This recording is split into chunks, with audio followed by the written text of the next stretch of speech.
Hello అందరికీ welcome back to San food labs. ఈ వీడియోలో కొబ్బరి పాలతోటి టేస్టీగా హెల్దీ వేలో రైస్ ఐటెం ఎలా తయారు చేసుకోవాలో చూపించబోతున్నాను.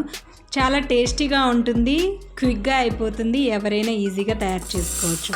మొదటగా 2 కప్పులు బాస్మతి రైస్ లేదా నార్మల్ రైస్ని ఒక 20 నుంచి 30 నిమిషాల వరకు నానబెట్టుకోవాలి. అప్పుడు రైస్ అనేది పొడి పొడిగా నాన్ స్టిక్కీగా అంటుకోకుండా ఉంటుంది. నేను ఇక్కడ బాస్మతి రైస్ని తీసుకున్నాను. మీ దగ్గర ఏ రైస్ అవైలబుల్గా ఉంటే ఆ రైస్ని తీసుకోండి. ఏ రైస్తోనైనా చాలా టేస్టీగా ఉంటుంది. కొబ్బరి పాల కోసం ఒక మిక్సీ జార్ తీసుకొని అందులో 1 కప్పు కొబ్బరి ముక్కలు వేసుకోవాలి. ఒక 1/2 కప్పు వరకు వాటర్ పోసుకొని బాగా మెత్తగా గ్రైండ్ చేసుకున్న తర్వాత దీన్ని శుభ్రమైన క్లాత్ సహాయంతో కొబ్బరి పాలని పిండుకోవాలి.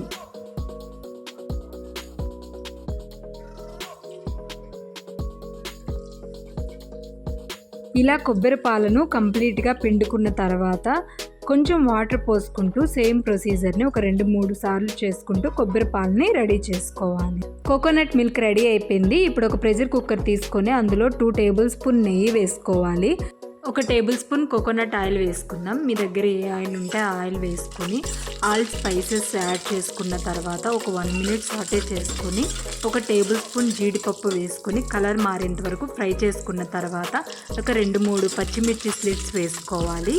ఇప్పుడు ఒక 2 మీడియం సైజ్ ఆనియన్స్ని ఇలా పొడవుగా కట్ చేసి వేసుకొని ఒక 1/2 టీ స్పూన్ సాల్ట్ వేసుకుందాం. ఇలా చేయడం వల్ల ఆనియన్ త్వరగా మగ్గిపోతాయి.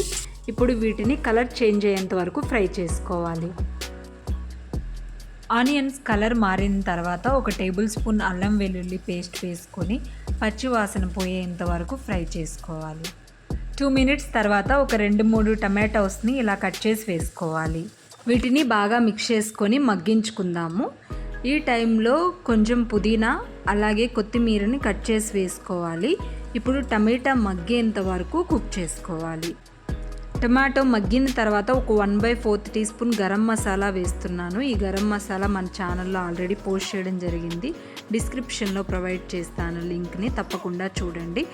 1 కప్పు రైస్కి 1.5 కప్పుల వరకు కోకోనట్ మిల్క్ అనేది పడుతుంది. కొబ్బరి పాలతో కలిపి మొత్తం 3 కప్పుల వాటర్ ఇందులో పోసుకోవాలి. 2 కప్పుల రైస్కి 3 కప్పుల వాటర్ పోస్తున్నాను. మీ టేస్ట్కి తగినట్లు సాల్ట్ అడ్జస్ట్ చేసుకోండి. 1 టేబుల్ స్పూన్ కల్లు ఉప్పు వేస్తున్నాను. వాటర్ బాయిల్ అయిన తర్వాత మనం నానబెట్టుకున్న రైస్ని ఇందులో వేసుకొని మిక్స్ చేసుకోవాలి. ఇలా బియ్యాన్ని వేసుకున్న తర్వాత కొంచెం నెయ్యి వేసుకుంటే ఫ్లేవర్ అనేది బాగా వస్తుంది, స్మెల్ బాగుంటుంది, టేస్ట్ కూడా చాలా బాగుంటుంది. వాటర్ బాయిల్ అయిన తర్వాత మూత పెట్టుకొని ఐ ఫ్లేమ్ మీద 1 విజిల్ వచ్చేంత వరకు కుక్ చేసుకొని స్టవ్ ఆఫ్ చేసుకోవాలి. ప్రెషర్ అనేది రిలీజ్ అయిపోయిన తర్వాత ఒక 5 మినిట్స్ వరకు వెయిట్ చేసి సర్వ్ చేసుకోవడమే. కోకోనట్ మిల్క్ పులావ్ రెడీ అయిపోయింది. ఈ పులావ్ అనేది వెజ్ కర్రీలో కానీ నాన్ వెజ్ కర్రీలో కానీ ఎందులోనైనా చాలా టేస్టీగా ఉంటుంది. నార్మల్గా రైతాతో సర్వ్ చేసినా చాలా బాగుంటుంది. అంతే, కోకోనట్ మిల్క్ పులావ్ రెడీ అయిపోయింది. మీరు తప్పకుండా ట్రై చేసి మీకు ఎలా కుదిరిందో కామెంట్ రూపంలో తెలియచేయండి. ఈ వీడియో మీకు నచ్చినట్లయితే మన ఛానల్ని సబ్స్క్రైబ్ చేసుకోండి. వీడియోని లైక్ చేసి షేర్ చేయండి. మరిన్ని వీడియోల కోసం బెల్ ఐకాన్ని క్లిక్ చేయడం మర్చిపోకండి. మన ఛానల్లో ఎన్నో హెల్దీ బ్రేక్ఫాస్ట్ రెసిపీస్ అలాగే రైస్ ఐటమ్స్ని పోస్ట్ చేయడం జరిగింది. లింక్స్ని డిస్క్రిప్షన్లో ప్రొవైడ్ చేస్తాను, తప్పకుండా చూడండి. థ్యాంక్